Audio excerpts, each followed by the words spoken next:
Welcome into 49ers Access. My name is Sterling Bennett, and today we're going to preview the San Francisco 49ers Monday Night Football primetime matchup against the Carolina Panthers in week number 12 of the 2025 NFL season. San Francisco comes in 7-4, right now holding tightly to that final 7th seed in the NFC Wild Card picture.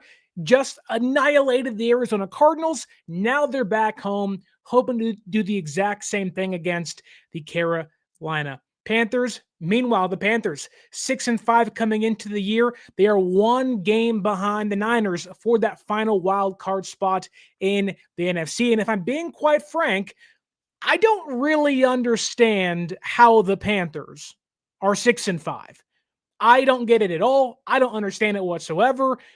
This team is really inconsistent, but they've won 5 of their last 7 games. That's despite a really piss-poor offense. That's despite one of the worst quarterback performances we have seen this season from Bryce Young, yet they're winning games. They're gritty. They're feisty. They're not quite a playoff contender, but they are not a team with a season already over through the first 11 weeks of the year. That said, they aren't a good team. In the last 5 games, their offense has scored 13 points in a win against the Jets, 9 points in a loss against the Bills, 16 points in a win against the Packers, 7 points in a loss against the Saints, and then 30 points last Sunday against the Falcons in overtime, which really, that game changed because Michael Penix tore his ACL again, and Kirk Cousins couldn't fend off a insane comeback by Bryce Young, throwing for over 400 yards basically in the last couple quarters of that one. The Panthers aren't good. Their offense is terrible on third downs. It is below a 37% conversion rate. The offense is one of the worst in football in the red zone, under 50% this year. Again, I ask you, how are the Panthers 6-5? And I've come to the conclusion that it takes good teams playing down to them for the Panthers to actually be considered a contender this season. Now, the Niners can do that. They've done it plenty of times this year against the Jaguars, against the Texans early in the season, against the Rams a couple weeks ago. They have a couple times this year played down to their opponents, but that's Matthew Stafford and the Rams. That is a really good defense in Houston with a quarterback in Stroud that was actually healthy for that game. And the Jaguars have actually beaten some good teams so far this year, and it was early in the season with the running game playing at its best. I can accept San Francisco playing down to those teams. However, the Panthers just, again, aren't very good. And a lot of that stems from Bryce Young. But before we get into Bryce Young and the rest of this Panthers offense, don't forget to like, share, subscribe, and leave us that 5-star audio podcast review. And let's get into Bryce Young and the Panthers offense and really why San Francisco's defense has a tremendous, tremendous chance to hold them to under 24 points in this game. Okay, Bryce Young, right? Undersized, former first overall pick of the Panthers. He kind of got it together at the end of last season, came into this year with high hopes, and he stumbled out the gate. Now here we are through 11 games. And, well, Bryce Young has once again been Mr. Inconsistent. Through his last 4 games, in 3 of them, he's thrown for under 150 yards. He's also thrown 2 interceptions, fumbled 4 separate times, and been sacked 9 times. They are not playing a red-hot Panthers team.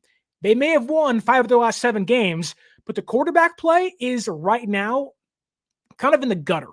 Now, I know they had a really good game against the Falcons on Sunday, and I'm sure fans out there in Carolina are hoping that, well, you know, that can be the start of something new. However, like, Bryce Young is not the one carrying the Panthers offense this season. In fact, he's somewhat holding it back, where you can honestly say if they had some average quarterback play, they may be 7-4. They may be vying with the Buccaneers for that division, and he hasn't been that. And I think one of the damning stats for Bryce Young in 2025 is passes beyond 10 plus air yards and 10 yards downfield. And when I saw this, I thought I was being lied to. My head was going to explode seeing exactly how bad Bryce Young had been this year. Right now, entering week 12 against San Francisco, he is the 39th ranked passer on passes 10 plus yards downfield. Right now, he is the 35th ranked passer on yards 10 plus yards downfield because he has a 47.9, a 48% passer rating on said throws, and he has a 33.8 accurate rate on throws 10 plus yards downfield. That is 40th in the NFL, and not to mention 7 turnover-worthy plays, which is the 6th most in football. The minute the ball travels 10 yards downfield, it is like Bryce Young turns into a 7th-round pick, not named Brock Purdy. That's how bad he is. It's like Bryce Young goes from, wow, a somewhat competent quarterback to, oh my God, is that Shitter Sanders against the Ravens in the second half after Dylan Gabriel gets hurt? That's how bad it can be. Now, to be fair to Bryce Young, didn't have Jalen Coker for half the year. They've kind of gone through this weird motion of Chuba Hubbard being their starting running back, and then Dowdle comes on and he explodes, and there's been some injuries mixed in here or there, but I can almost tell you, if I were Panthers fans, I would just tell Dave Canales, like, dude, we got to get that guy an actual quarterback because this team should be a lot better than they actually are. And really, the offensive line has given Bryce Young almost every chance to succeed this season. Right now, Bryce Young ranks 11th in football because he holds the ball too damn long. He's 11th in pressures allowed by quarterbacks this year. The offensive line has done fine for them. They've given him pockets, time to throw. He just can't facilitate the offense at a high clip. And I think this game is really one you're going to miss, Yetur Gross-Matos. So I know fans, high cap hit, been hurt. I get that. But you're going to miss Yetur Gross-Matos. You're going to miss Micah Williams. You're going to miss the presence of an actual interior pass rusher against this Panthers offensive line and against Bryce Young, because their starting right guard, Chandler Zavala, has allowed 9 pressures and 2 sacks this year and only 55 pass blocking snaps. That's terrible. Unfortunately, San Francisco really doesn't have the luxury of having an interior pass rush this year. Now, maybe Kalia Davis comes on, maybe CJ West kind of breaks out in this game, but you don't have that at your disposal. But you're thankful because even if you don't, again, Bryce Young holds the football for a long time, and again, is the 11th most pressured quarterback in football, and it's his fault that's the case. He also is the 2nd worst graded passer in the league this year when blitzed. If I'm Robert Saleh, I'm saying, hey, that guy is easily rattled. We can get home at him pretty easily if we can bring some pressure, bringing on nickel blitzes, corner blitzes, safety blitzes. And Bryce Young also doesn't really use his legs often. He's not Kyler Murray. He's not Mahomes or Lamar Jackson, guys who you would assume, okay, they'll use their legs because Young is somewhat mobile. Young isn't immobile. He can use his legs. He's not a burner by any means, but like Brock Purdy, again, not super mobile, but mobile enough, right, to make some plays. Bryce Young can be that, but he's not that. He's a pocket passer through and through. He is a less mobile, less accurate, more turnover prone Jordan Love. And that isn't a good quarterback. And Bryce Young is not a good quarterback right now through his year, number 4 of his career thus far. So if you can blitz him, get pressure on him, he'll get the football away. He doesn't run very well. He's not someone that's going to beat you on the off-scheduled stuff. He wants to stay in that pocket and run the designed offense they have. And even when that's happening, it's not the case. And one of my concerns for San Francisco's defense going forward this year is how they rate against high-powered offenses. How can a team like Carolina, who really isn't that, beat them? You would assume Brissett throwing for 400, 500 yards last week against San Francisco's defense. Oh, you're going to pass the ball. Well, I don't know if Carolina has the offense to actually push the ball downfield to, one, maybe overcome an actual deficit early, but two, I don't know if they can do it enough to beat San Francisco's secondary, which isn't even that great this year, mainly because of their safeties and Jair Brown being the primary reason for that. But right now, Bryce Young ranks 36th in football in big time throw percentage. He doesn't push the ball downfield. There really isn't a threat against San Francisco secondary, which you would assume a young team that, in Carolina coming into a game, Monday Night Football, let's put some pressure on San Francisco's defense. Let's beat these dudes deep downfield. Xavier Legette, Tetairoa McMillan, Jalen Coker. Let's push the ball against that defense and put some pressure on them. They don't do that. Everything is confined in between the numbers. It's all underneath stuff. And Bryce Young, even when attempting those throws, which he doesn't do often, doesn't really ever hit them. And so if he isn't going to take those chances, he's a terrible quarterback on throws 10 plus yards downfield. Not to say you can take him lightly because San Francisco can't, but I think Brissett is playing in a better clip than Bryce Young is. And that's saying something. Like, Bryce Young has played so bad this year where, the intangibles are there. He's a first-round pick, number 1 overall pick a couple years ago, but the display, the tape, the film, the stats he's put on the screen this year, on the iPads this year, has been just not good. Like, it's head-shakingly bad for a guy that was the number 1 overall pick. Now, he's not like the worst quarterback in football. He's not Justin Fields or guys like that, but he's been really, really, really bad. If you get some pressure on him, he's not going to push the ball downfield. It's all going to be underneath, which comes back to San Francisco desperately needing to tackle. We have seen sometimes this year, especially after wins, whether it's against the Houston Texans, where they get their butt handed to them, tackling's out the window, right? Then they beat the Giants, and they come back against the Rams, and tackling's out the window. San Francisco has to find a way to, after winning games, come back home and actually be able to tackle, fundamentally play defense. And if you can do that, I don't think the threat of Rico Dowdle, the Panthers running back, is actually that big. Having a great season, a breakout year. He's with the Dallas Cowboys last year, a couple years ago as well. Now he's in Carolina and has basically stolen the running back 1 job from Chuba Hubbard.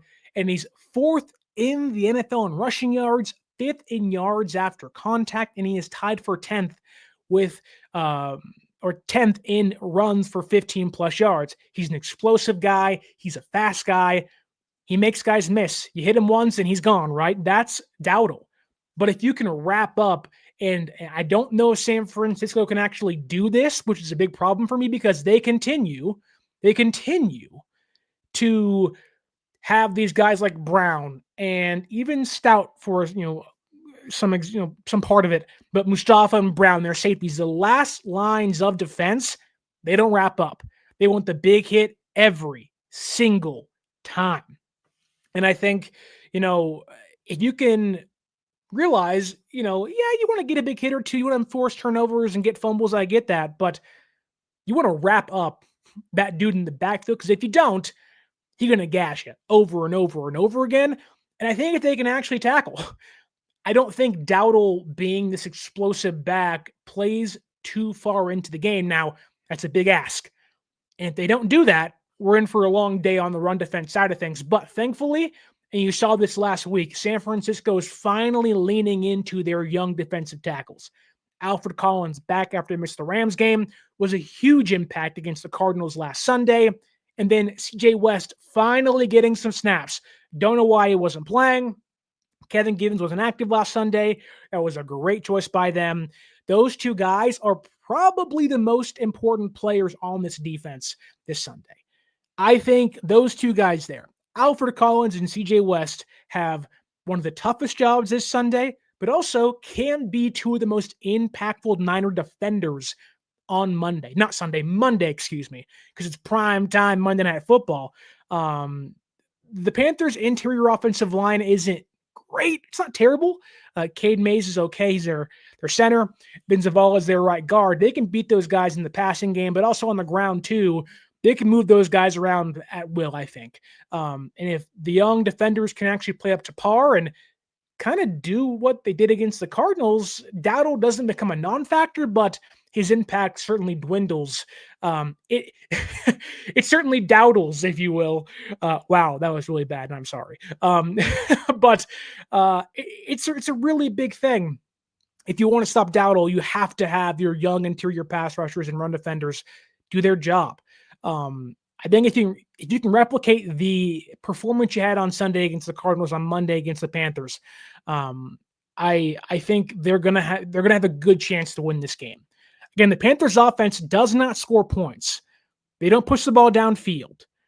Their last 5 games, 13, 9, 16, 7, 30. One of those is a clear outlier. They don't score more than 20 points a game on average. This is an offense that if they beat you, we're having a whole different conversation. And I think one of the big reasons the Panthers offense could beat San Francisco's defense on Sunday is because of this year's first-round draft pick, Tetairoa McMillan, the big wide receiver, because that dude is a freaking dog. What a great pick by them. Him and Young have excellent chemistry. He is the one guy he targets at will. If I read you some stats off here, it'll show you exactly why Tetairoa McMillan is just he's going to be a great receiver for a long time, barring a major setback the next couple of years or so, because this year he leads all rookies with 54 receptions. He has 748 yards receiving. That is first among rookies and 6th in the NFL this year. He has 4 touchdowns. That is 3rd amongst rookies, and then he has 2 in his last game against the Falcons. Like, this is not to say as big of a challenge as Puka Nacua, Devontae Adams, but this may be San Francisco's biggest test with those 2 guys removed. I mean, dare I say, maybe since Jacksonville? Like, the Cardinals didn't give you a test. They didn't have Marvin Harrison Jr. It was McBride, sure, but it was Michael Wilson who burned them a lot, which does concern me again. But I think you could see a similar outcome to that game where Brissett has to drop back, like 60 times to actually throw for 500 yards. This can be a case where the Niners can almost erase Rico Dowdle by getting up early and forcing Young to fight his way back, which I don't think, although he's done it at times this year, they can't put up 30 points consistently. The odds they do 30 points again this week is so slim that I bet the under on their points. Like, I think they're going to be under 26 points in this game. I cannot see Carolina, that took 5 quarters and a Michael Penix injury to beat the Falcons last Sunday to help put up 30-plus points against the Niners defense as Brock Purdy back. And even if Brock Purdy goes down, Mac Jones is right now 10 times the quarterback Kirk Cousins is. And so, I just, I don't believe in the Panthers offense at all. Now, Tetairoa McMillan gives them a chance because that 6'5", 212-pound frame, my God, that's a scary sight. Like, when I think of Tet, who was in the slot primarily on Sunday against the Falcons last week, against guys like Upton Stout, who is enjoying, I think, in coming off of his best game of the year against Arizona. But he's a small dude. And when your slot receiver has 5 inches on a guy, you just throw it up and say, go. And that is a concern for me. Now, Stout has long arms. He can get inside dudes, and he's feisty. But again, sometimes size does matter. And I don't love the idea of having a big nickel package with Jason Pinnock out there, who might be this team's worst coverage player. Now, my assumption is he'll be out there again because it worked against the Cardinals. Now, we'll see. But that's my assumption. Pinnock was out there to help guard Trey McBride. I think you may want to do the same, but I would rather have, they don't have 4 safeties now, basically, but Marquis Siegel should be out there. Like, ride the young guys. Let Brown play the big nickel role and put Siegel at the top, or the back end of the defense. I don't want Pinnock out there at all. That's what scares me. And I think they're going to do it again, which I don't love. And I think McMillan over the middle presents a major, major test for guys like D. Winters, whether it's Pinnock, Brown, Mustafa, Stout, and then the new Mike linebacker, San Francisco's 3rd string Mike linebacker, Curtis Robinson, because McMillan this year has the 6th most targets over the middle, the 4th most receptions, the 3rd most total yards, and the 3rd most yak amongst wide receivers. And I'm going to make a bold prediction this for this game. I think San Francisco will get better linebacker play from Curtis Robinson, especially in coverage, than they would against Tatum Bethune with Tatum Bethune.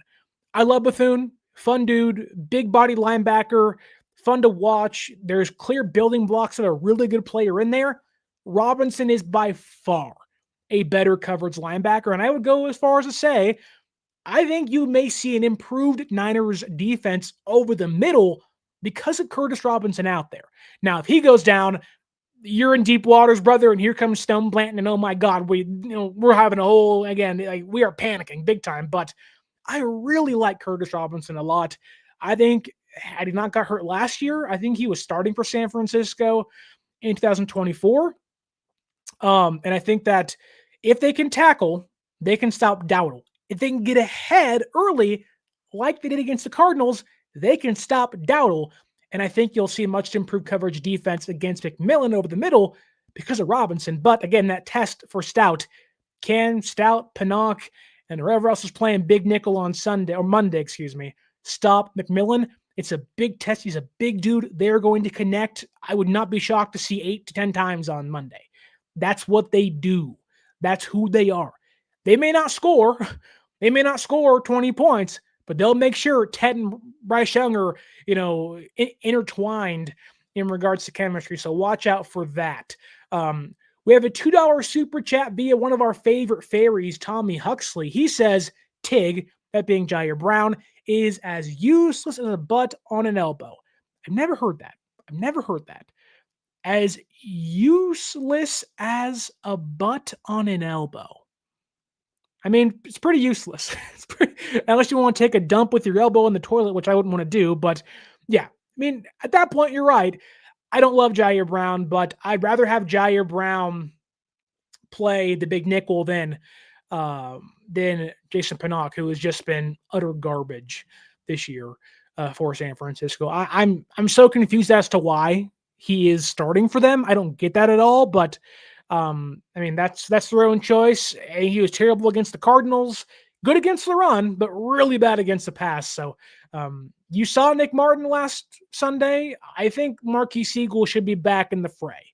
I really do. And maybe had San Francisco been in a close game, maybe that change is done, but I don't know. But I really do not buy the Panthers offense. Now, a bad defense can make a bad offense look better, and San Francisco's defense has been kind of a back and forth seesaw performance week by week, but maybe I'm feeling good. Maybe I'm feeling high, but I think San Francisco's defense can put together a really, really, really good game on Sunday. And if they can get up early, you almost force the Panthers to push the ball downfield, and Bryce Young just can't do that. And you can almost erase Dowdle from the game if you can do that. It's a big ask. It's a big test. I'm not saying it's easy, but it is doable.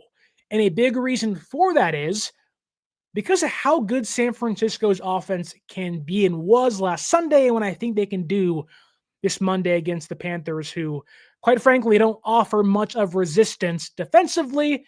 And I think a lot of their success has come down to playing, one, bad teams, but also two, really good teams having really bad days offensively against them so far this season. But before we get into the offense and how Brock Purdy and company can dice and slice and declaw some kitties on Monday Night Football, I want to remind you to use our promo code 49ers Access. 49ers ERS ACCESS at SeatGeek.com. You can save yourself $20 off your first purchase. Again, 49 ERS ACCESS at SeatGeek.com and save yourself $20 off your first purchase. You want to buy tickets to this game, Monday Night Football, leading into Thanksgiving on Thursday? Save yourself $20 off. I mean, heck, if you want to, for whatever reason, fly to Cleveland next Sunday and watch San Francisco play on the road out there, and maybe Shedeur Sanders, get that promo code and see you can save yourself some money. It's a great way to get yourself some holiday season tickets and also have a discount at the same time. Okay, San Francisco's offense. You may say, Sterling, is Brock Purdy the main talking point? And I would say, you know what? No, Not yet, because Christian McCaffrey, I think, who is on pace for a 1,000 yard season, we'll see if he gets there, but I think he is going to have another big game against the Panthers defense, especially on the ground on Monday. Right now, Carolina's run defense is allowing 113 rushing yards per game, pretty much on par with the Cardinals coming into last Sunday's game. However, they're allowing 4.4 yards per carry, also equal to the Cardinals entering last Sunday. Whether it's CMC or Brian Robinson, San Francisco should be able to find some success on the ground. I think early in the game, if you can get ahead, you will probably be able to bleed the clock away, where the Falcons couldn't do that. And previous teams the Panthers have beaten couldn't do that. And I think if you can play some mistake-less football, you should be able to walk away with the win and feed CMC and B-Rob for a hopeful victory on Monday. But let's go further into this, because the last 3 weeks, that's against the Falcons, that is against the Saints, who beat them at home, and against the Packers, where the Panthers scored again 16, 7, and 30 points, winning 2 of those games shockingly. They right now in those 3 games are allowing 30 rushing attempts per game. If you allow a Kyle Shanahan, Christian McCaffrey, Brock Purdy, and Brian Robinson led offense to have 30 rushing attempts per game, you're going to lose. That's just the way it is. You don't give those guys 30 attempts and say, how did we lose that one? What do you think happened? You couldn't stop the run, and the Panthers right now simply cannot stop the run. And when you give this Niners offense 30 attempts at 4.4 yards a clip, it's going to be a long day for that Panthers run defense. And it's funny because while, yes, this is a revenge game for Christian McCaffrey of some sorts, he talked about it, I think, yesterday or today, kind of saying, like, when I came to San Francisco, it changed things for me. I think for myself, I was like, yeah, you started winning football games. You saw what it was like to actually win some games. But there is more ties to the Panthers and Niners, because early in the season, when San Francisco lost Micah Williams, and they lost Yetur Gross-Matos, and they lost Nick Bosa, who was the one guy kind of pinpointed to fill in for them? Trevis Gibson. He's now in Carolina, and guess what?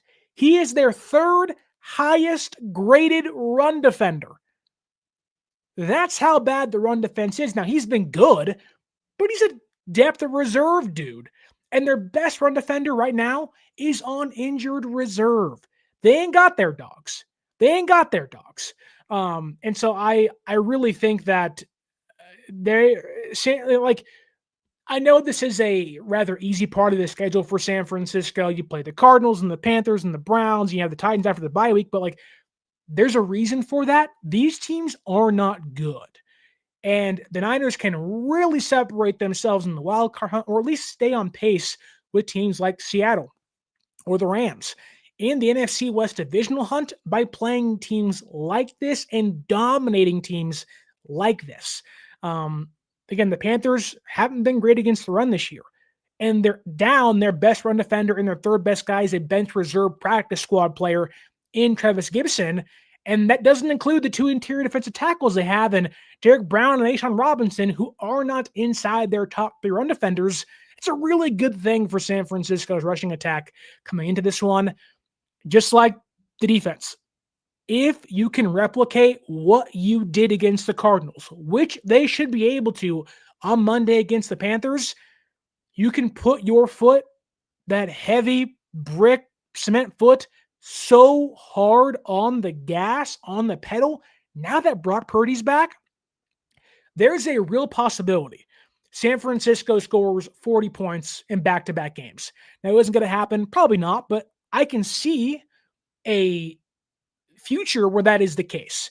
And that is because of how bad the Panthers run defense is and how good Brock Purdy was last Sunday. And you hope him being healthy all week and him not having a setback and him leaving that game fully healthy still, that the Panthers passing defense, their secondary, their coverage has also been equally as bad.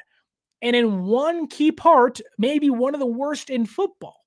And that is where nearly every Kyle Shanahan offense, whether it's McVay, O'Connell, Shanahan himself, McDaniel, all of those defense or all of those offenses target the middle of the football field.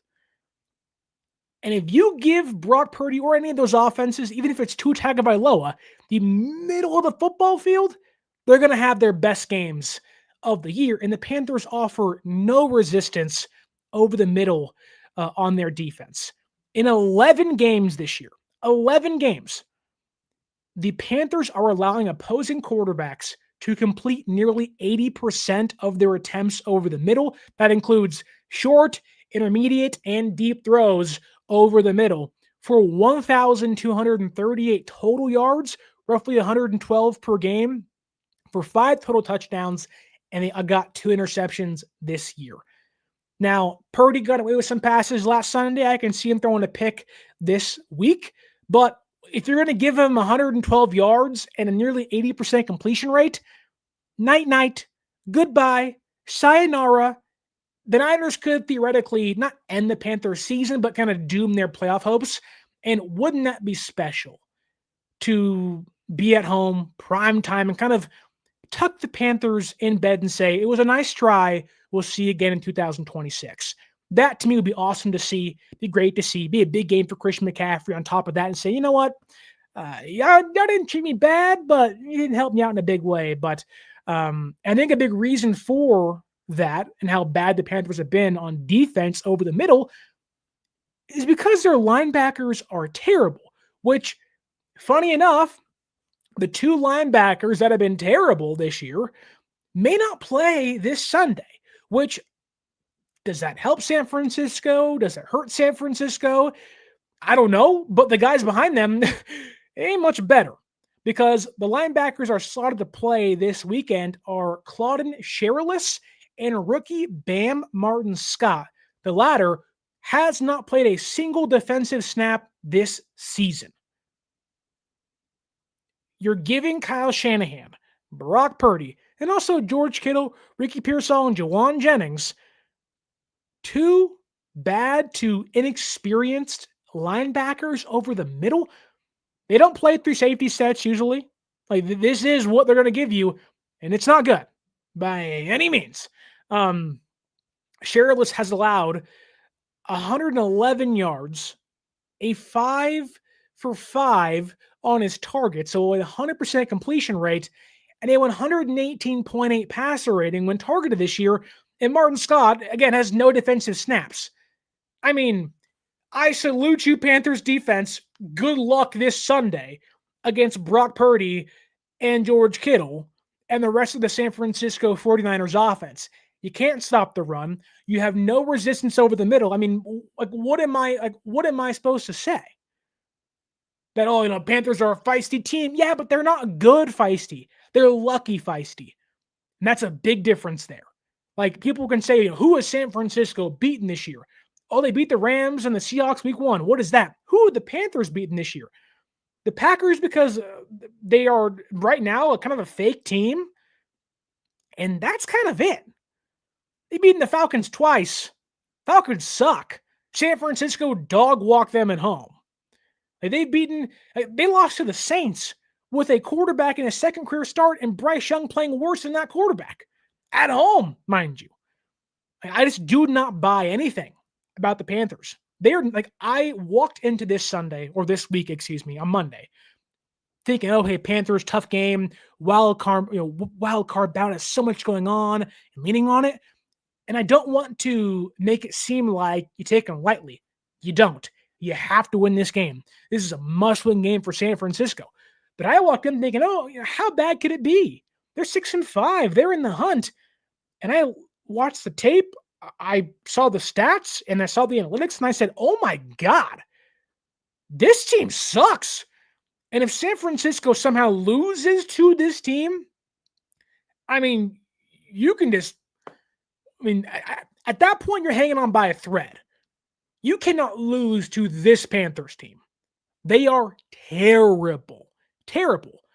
And when you have Brock Purdy and George Kittle playing at an all-time high after 1 game, 2 touchdowns to Kittle. Kittle just looks like a Hall of Famer again. 19 targets and 19 catches in the last 3 weeks. Not a single incompletion when targeting George Kittle for 183 yards and 3 touchdowns.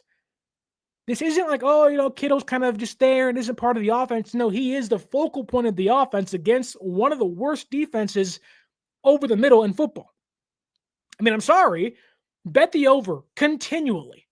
This is the game where you can easily see Kittle for 120 yards and 3 touchdowns again. And I'm like, oh my God, George Kittle and Brock Purdy are intertwined. And I told you, like, Purdy looks for Kittle. Plays need to be designed for Kittle. And I think they will be. And, maybe someone pushes back and says, well, San Francisco's offensive line's not great. And you're right, but they're playing better. And the Panthers don't really give you much push off the edge. It's just a bunch of guys. Really, they're all called Jags. Just a guy. No one's out there pushing the pocket. No one's out there moving dudes off their spot. Even Derek Brown and Ashawn Robinson, 2 veteran defensive tackles who are, yes, forces on the interior. Burford and Barch are playing well. Now, Brendel's still bad, but Pooney's playing back to his all-pro ways. Like, the Niners are starting to pick up steam offensively, and the Panthers are kind of sputtering. And I think this is a game where they walk in, they know they're the underdog. They want to prove a point, but they just don't have the dogs in the race. Where San Francisco is like, they're licking their chops like, oh my God, thank you. 2 games in a row.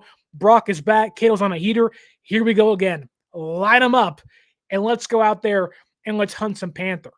I don't know what Panther tastes like, but my God, Monday it's going to taste pretty good when Purdy and Kittle get a hold of one and they bake that sucker at Levi Stadium live in front of the home crowd.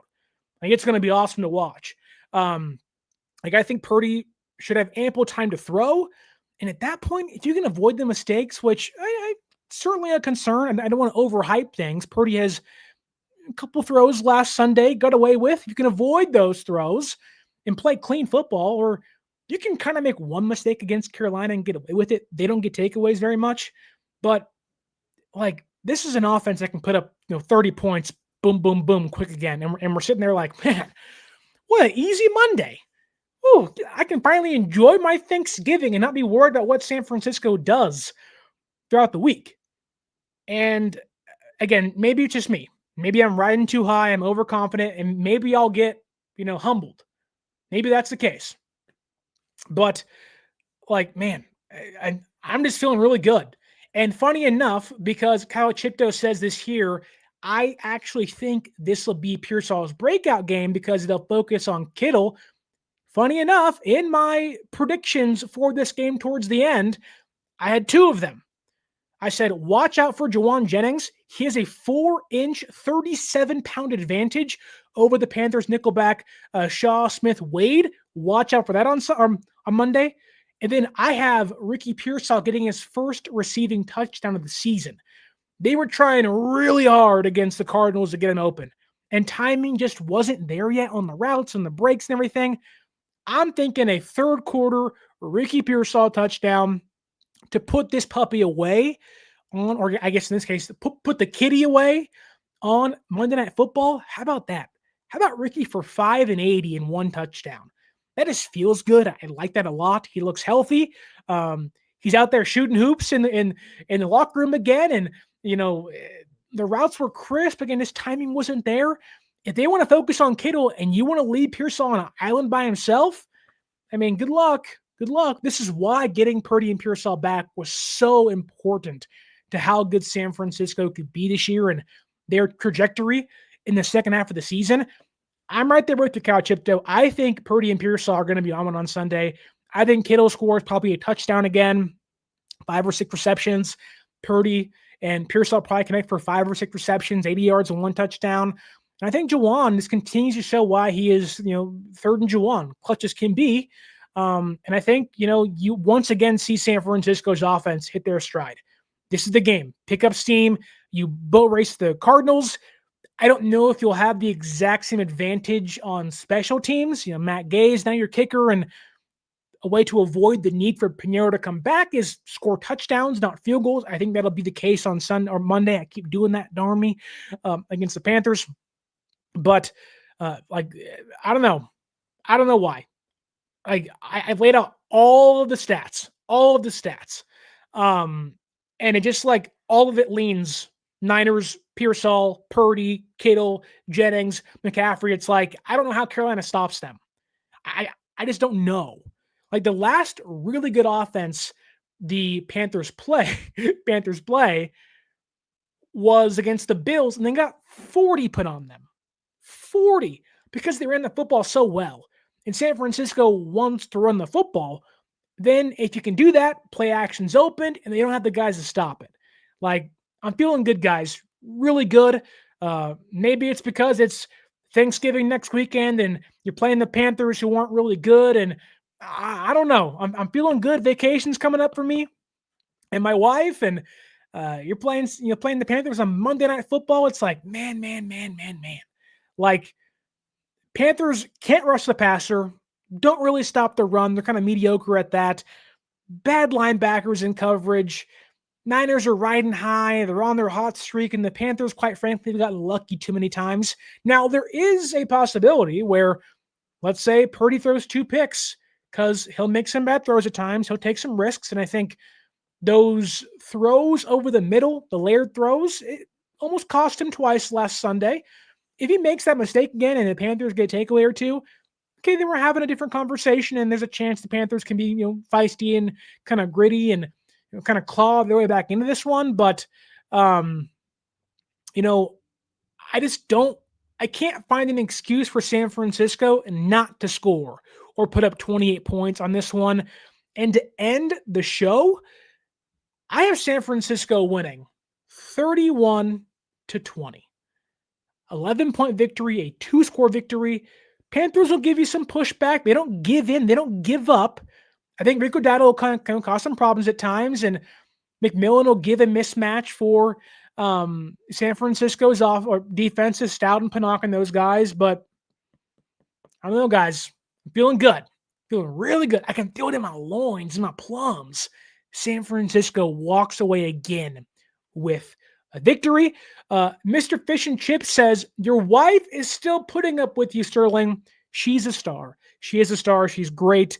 Which, funny enough, I have to go pick her up from work right now in the rain. So until next time, my name is Sterling Bennett. Don't forget to follow us on social media at 49ers_access is the X or Twitter. 49ers.access is the Instagram. Use that promo code 49ersaccess, 49 ERS ACCESS at SeatGeek.com and save yourself $20 off your first purchase. Thank you to every single one of you in the chat. Fish and Chips, Papa J, Kawachipto. All of you guys are great. Bobo will be in there later. Lori Matthews, Tommy Huxley. All you guys are fantastic. Enjoy the rest of your Thursday. Enjoy the Thursday Night Football matchup and come back right here later tonight. Myself, Larry Kruger, Pig and a Pickle Krug Show live for you once again talking Niners versus Panthers after Thursday Night Football. But until next time, my name is Sterling Bennett. And as always, stay faithful.